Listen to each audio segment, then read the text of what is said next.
너는 내 집의 초인종을 눌렀다.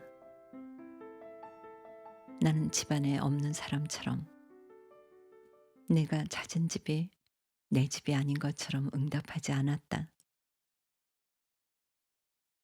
너는 뻔뻔하고 당당하게 현관문을 두드리기 시작했다.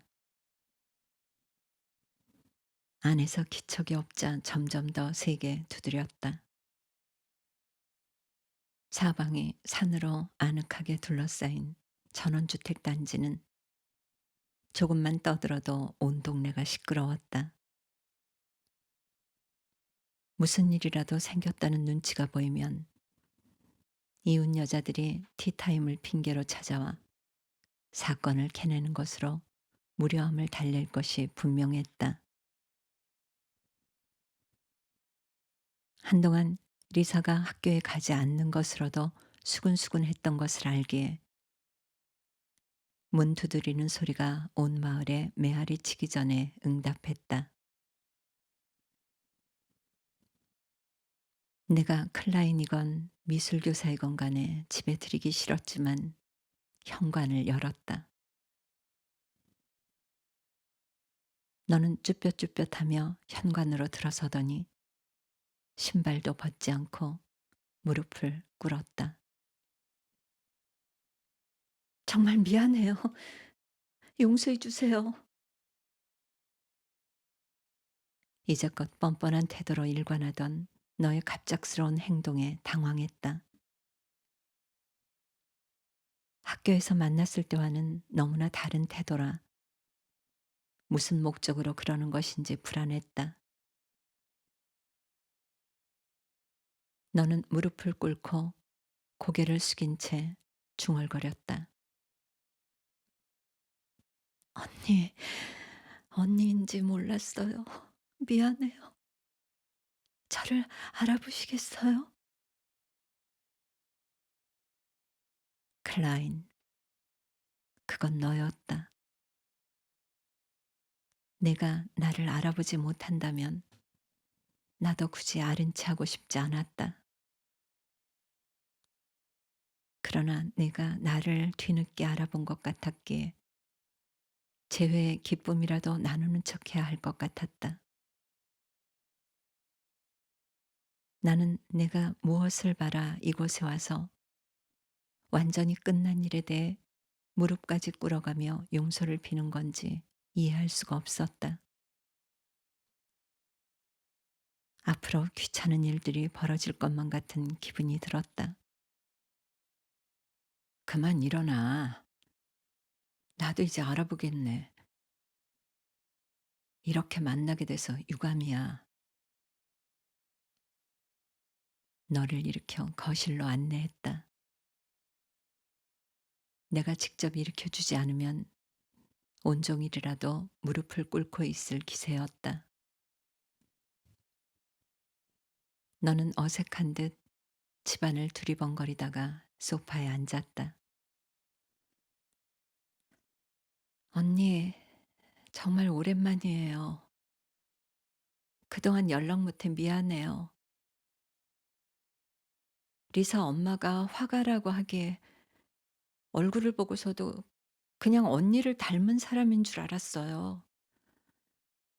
언니가 화가가 되어 있을 거라고는 생각 못 했으니까요. 그런데 얼마 전 미술 잡지에서 언니를 보고 깜짝 놀랐어요.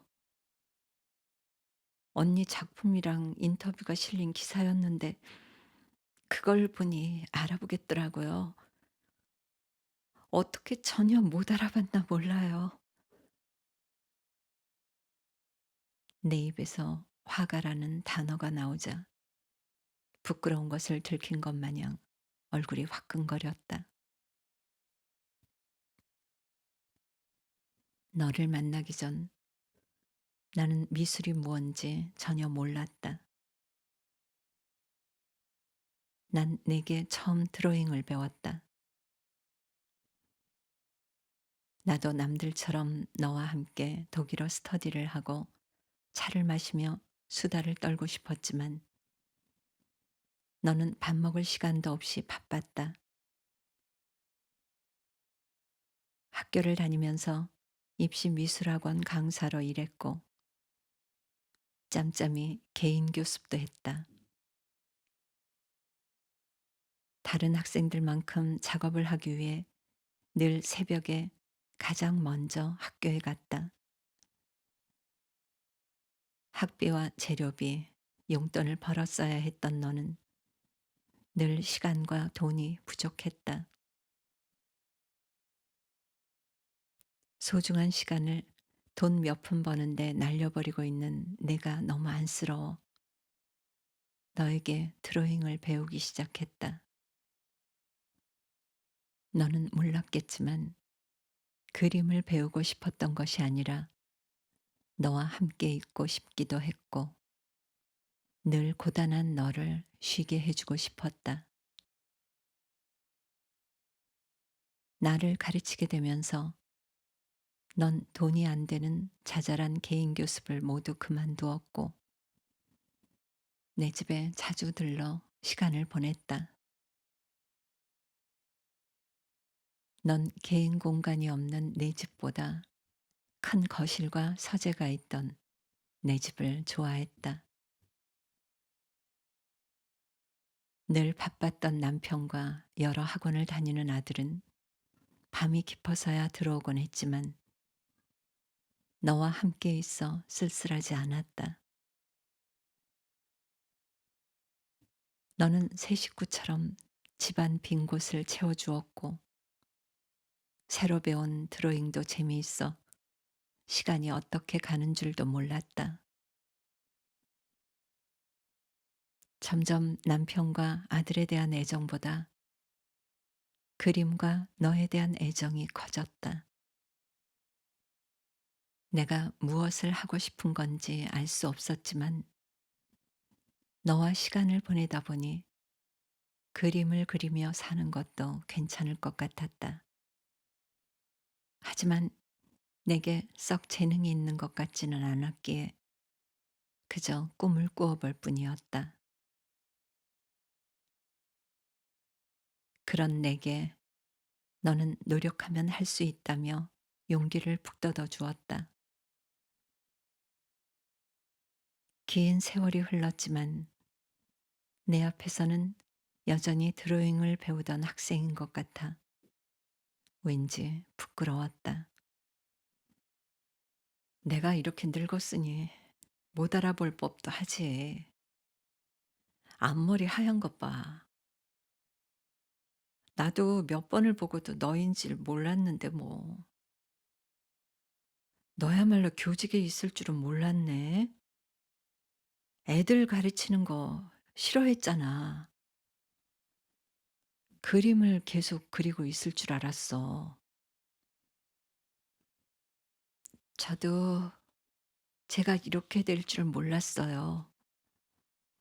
몇 년 정신 놓고 있다 보니 더 이상 그림을 그릴 수 없었어요. 학교엔 먹고 살자고 취직한 거예요. 저 같은 인간이 선생이 된 것도 말이 안 되는 일이죠. 역시 해선 안 되는 일이었어요. 그걸 이제야 깨닫다니. 언니, 정말 미안해요. 용서하세요. 너는 자꾸만 미안하다고 했지만 그 말이 고지 들리지 않았다. 나를 뒤늦게 알아보고 관계를 돌이키고 싶어 잘못을 수습하고 있는 것 같았다. 그동안 어떻게 지냈어? 유학은 갔다 온 거야? 아니요, 못 갔어요. 유학은 아무나 갈 수 있는 게 아니었어요. 나같이 가진 것 없는 사람은 안간힘을 써도 이 땅을 못 떠나게 돼 있더라고요. 하고 싶은 일을 다 할 수 있다고 믿던 시절이 좋았죠. 좋은 꿈 꿨던 거예요. 살다 보니 그림 그리는 것 따위가 중요하지 않다는 것도 알았고요. 이젠 미술에 관심도 없어요. 관심이 있었다면 언니를 좀 더 일찍 다시 만날 수 있었을 텐데 아쉬워요. 미술 말고 다른 어떤 것에도 관심이 없던 내게 이런 말을 듣게 될 줄은 몰랐다. 넌 몇 푼 되지 않는 돈을 쪼개 저축해가며 유학을 준비했다. 학비가 들지 않아 독일을 택했다며 반년 정도의 생활비만 모으면 떠날 거라고 했다. 여기서만큼 열심히 하면 거기서도 못 살 것이 없다고 자신했다. 너는 그곳에서 화가로 꼭 성공하고 싶다고 했다. 너는 자신감과 에너지로 충만해 외부의 어떤 도움도 필요 없어 보였고 젊음이 주는 우울이나 불안감 따위와는 전혀 관계없는 사람 같았다. 늘 후줄근한 후드 티셔츠와 무릎 나온 청바지를 입고 있어도 반짝반짝 빛났다. 가난조차 작고 볼품없는 너를 반짝이게 하는 장식품이었다. 그런 너를 보면 빨리 지나가 버리기만을 바랐던 내 20대가 가여워 견딜 수가 없었고 내 젊음과 꿈이 부러웠다. 그랬던 너를 세월이 망쳐 놓았다. 내가 화가가 된 것이 내게 저지른 큰 잘못인 것 같아 아무 말도 할 수 없었다. 결혼은 했니? 결국 못했어요. 유석 선배가 결혼식 일주일 전에 사라졌어요. 그전에도 그런 적이 있어 돌아올 줄 알았는데 결혼식 날까지 안 나타나더라고요. 언니가 말렸을 때 그만뒀어야 했는데 그 뒤로 남자를 못 사귀겠더라고요. 몇 년 아무도 만나지 않고 아무것도 하지 않고 지내다 보니 이 꼴이 됐네요. 하지만 이젠 괜찮아요.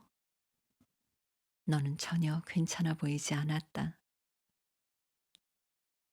여전히 그 시간에 붙들려 있는 망령 같았다.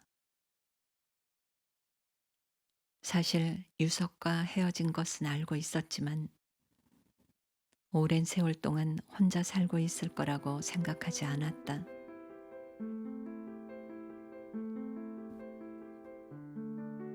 내가 유석을 알게 된 건 너를 알고도 1년 이상이 지나서였다. 내가 너무 바빠 연애를 할 시간도 없어 보였고 남자에게 그다지 인기 있을 외모도 아니라는 생각에 애인이 있느냐고 묻지 않았다. 언젠가 넌 식당에서 일하다가 화상을 입은 엄마를 간호하고 집안일을 맡아 하느라 모든 일을 잠시 그만둔 적이 있다. 내가 없는 동안 그림을 가르쳐 줄 같은 과 선배를 소개했다. 내 집에 온 사람은 키가 크고 볼품없이 마른 남자였다. 제멋대로 자란 머리에 수염도 깎지 않은 채 번거지를 쓰고 야상을 입은 모습이 마치 불황자 같아 집에 들여도 될지 망설였을 정도였다.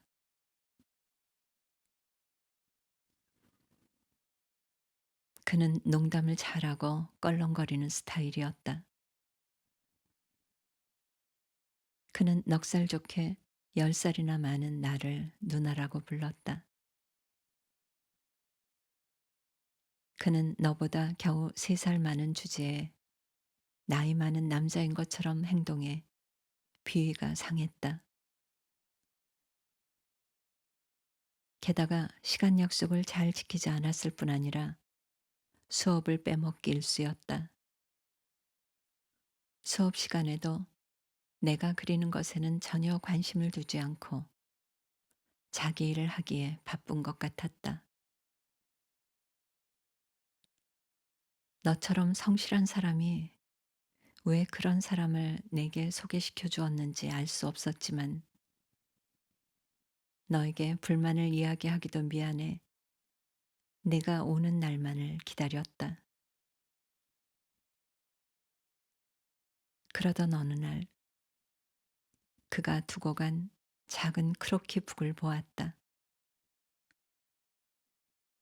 거기에는 이젤 앞에 앉아 있는 내 모습을 그린 여러 장의 그림이 끼어 있었다. 단선으로 간략하게 그린 크로키였지만 첫눈에 나인지 알 수 있었다. 그림 속의 나는 실제의 나보다 훨씬 아름다웠다. 그에게 크로키북을 돌려주자 그는 쑥스러운 듯 웃으며 말했다. 오른쪽 눈이 아름다워요. 깊고 따뜻한 눈동자의 색감과 잘 어울리는 모양이에요. 그는 마치 관찰 일기를 쓰듯 그런 낯간지러운 말을 하고는 아무렇지도 않게 수업을 했다. 나는 아름답다라는 말을 아주 오랜만에 들었다는 것을 깨달았다. 그가 목탄을 쥔 내 손을 잡을 때, 내 뒤에 서서 드로잉을 수정해 줄 때, 나는 숨을 쉴 수 없을 정도로 가슴이 뛰었다. 내가 그림을 그리는 동안 그는 나를 그렸다. 나는 태어난 척 했지만 극도의 긴장감을 느꼈고 수업이 끝날 때쯤이면 고꾸라질 것처럼 피곤했다. 그도 내가 긴장하는 것을 아는 것 같았지만 오히려 즐기는 듯 내게서 시선을 떼지 않았다.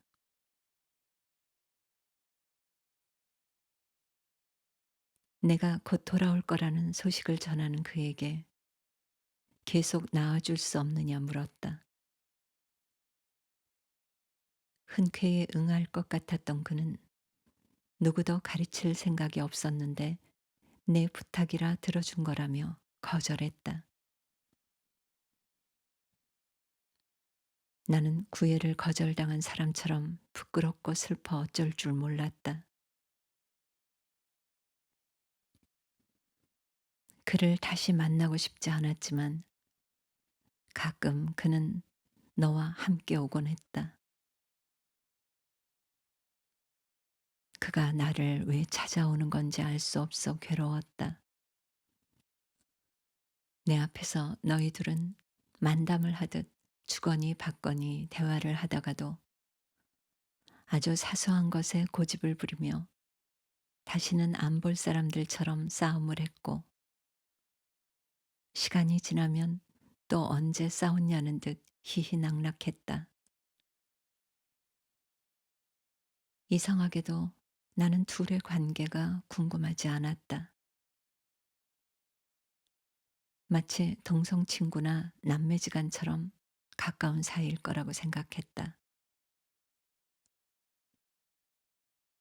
난 너에게 유석이 사귀는 사람이 있는지 물었다.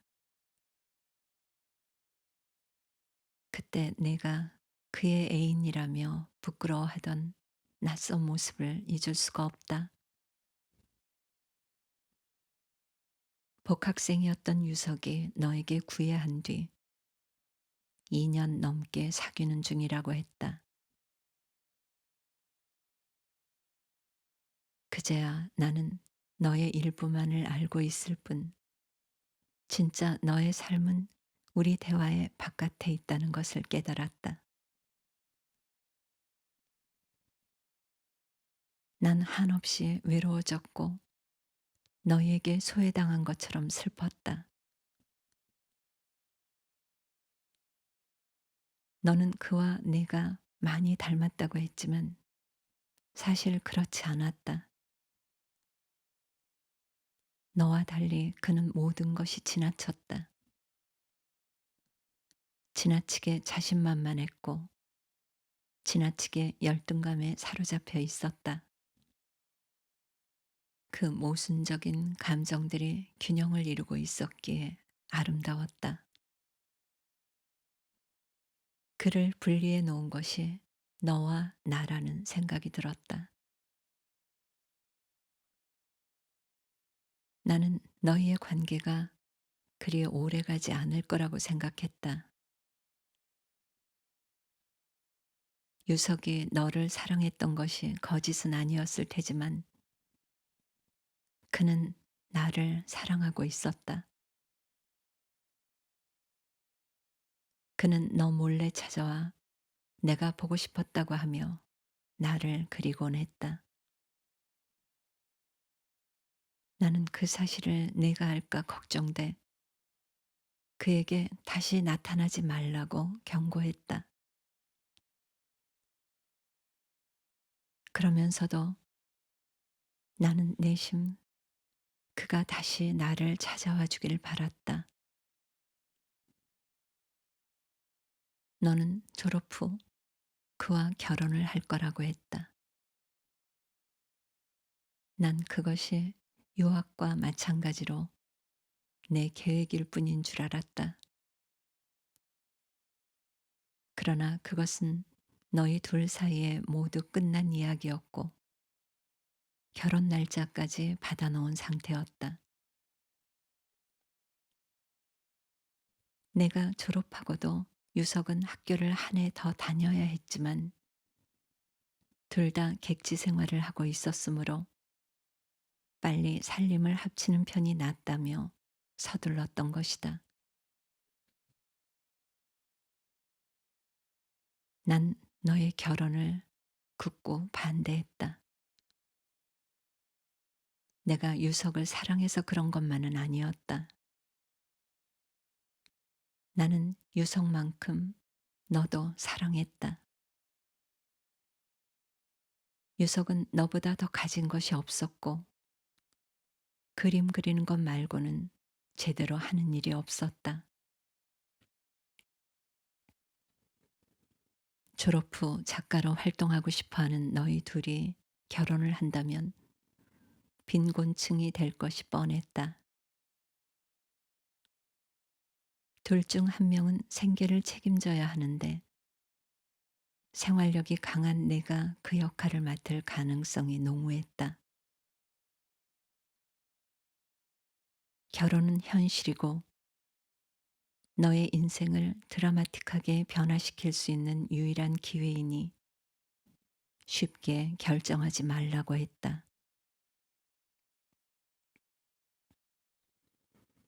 나는 내가 유복한 남자를 만나 편안하게 그림을 그리며 살았으면 했다. 그러나 너는 내 말을 듣지 않았다. 쪽방에 살더라도 마음 맞는 사람이랑 하고 싶은 일 하고 살래요. 나는 너의 철없음에 어이가 없었지만 한편으로 질투가 나 견딜 수 없었다. 너와 그가 함께 보낸 시간들, 둘의 유대감, 모두 내가 모르는 것들이며 당연하게도 너희가 공유한 모든 것에서 난 소외되어 있었다. 그를 질투하는 것인지 너를 질투하는 것인지 나도 알 수가 없었다. 나는 화가 났다. 제대로 입지도 먹지도 못하면서 돈을 모으는 주제에 가난을 무시하다니 왠지 내가 가난에 굴복한 속물이 된 것 같아 모욕당하는 기분이 들었다. 너와 있으면 그랬다. 내가 가지지 못한 것, 가진 것 모두 내게 이상한 열패감을 가져다 주었다. 그래도 언니가 유학 다녀와 성공해서 다행이에요. 그때 언니랑 같이 갔더라면 내 인생이 좀 달라졌을까요? 난 우리가 오래오래 함께 지낼 줄 알았어요. 어려서 그랬나 봐요. 그땐 누구를 알게 되면 헤어지지 않을 줄 알았어요. 언니와 함께 지냈던 시절이 참 좋았는데 20대라 그랬는지 자꾸 생각나고 그래요.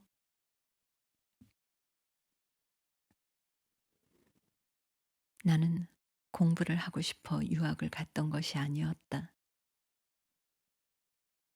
너희의 결혼을 참아 볼 수 없어 어디든 떠나고 싶었던 것뿐이다. 너의 졸업과 결혼이 점점 다가오고 있었다. 둘은 전세 원룸을 얻었다.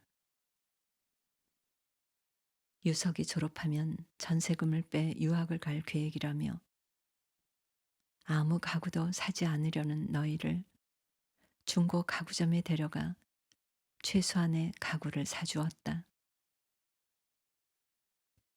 예복마저 하지 않겠다던 너희를 시 외곽의 아울렛에 데려가 옷을 사입히며 그것이 너희에게 해줄 수 있는 마지막 선물이라고 생각했다. 나는 바쁜 너 대신 유석과 함께 가구를 받고 집을 정리하면서 내게 그런 시절이 없었다는 것을 깨달았다.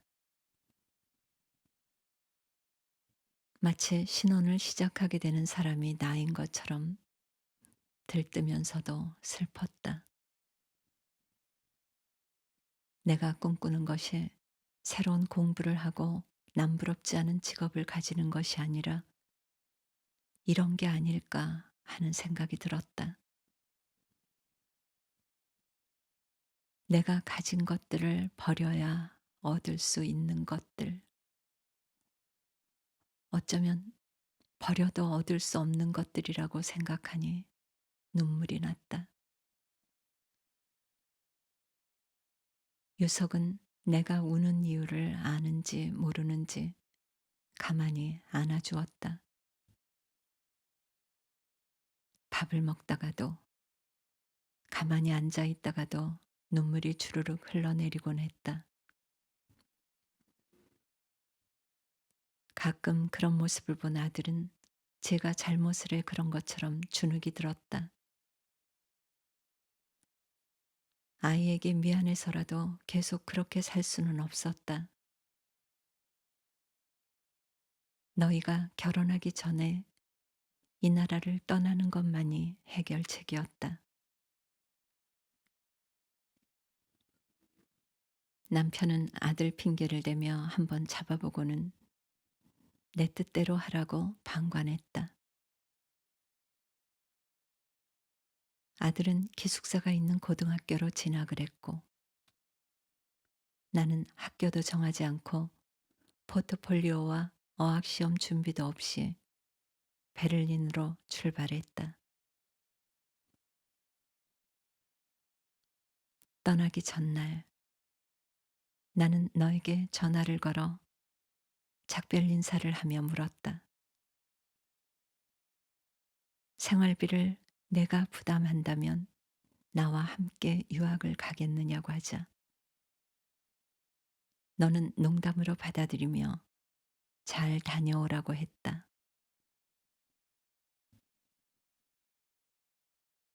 너를 다시 만나지 않을 생각이었지만 그것을 모르는 너는 결혼 사진을 보내겠다며